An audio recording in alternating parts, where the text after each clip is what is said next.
फरमाया, बंदा जब अपने पेट में हराम लुक़मा खाता है तो 40 दिन तक उसका कोई अमल कबूल नहीं होता।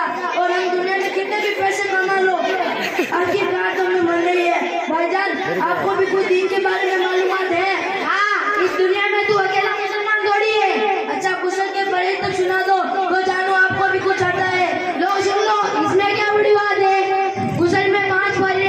नंबर 1, बदन पर इतना पानी डालना कि टंकी खाली हो जाए। नंबर 2, डेटॉल साबुन लगाना।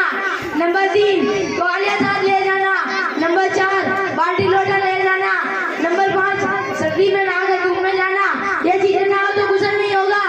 अस्तगफिरुल्लाह, अस्तगफिरुल्लाह। भाई, आपको गुस्ल के फर्ज से क्या नहीं, गुस्ल में 5 नहीं बल्कि 3 फर्ज है। नंबर 1, मुंह भर के कुल्ली करना। नंबर 2, नाक के नरम हिस्से तक पानी पहुंचाना। नंबर 3, पूरे बदन पर इस तरह पानी बहाना के एक बार बराबर सूखा ना रह जाए। अच्छा, ये है गुस्ल के फर्ज। अब तो मुझे अपने आप पर भी अफसोस हो रहा है। तो पता नहीं मेरे पापा ने मुझे कहाँ रख रखा है। मुझे इंग्लिश पढ़ने और बोलने के सिवा कुछ भी तो नहीं आता।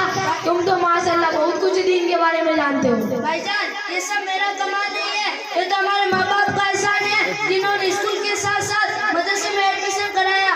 और हमारे उस्ताद जी का भी बहुत बड़ा एहसान है जिन्होंने दीन की तालीम दी और मुझे से बदन को हिला बनाया। अच्छा,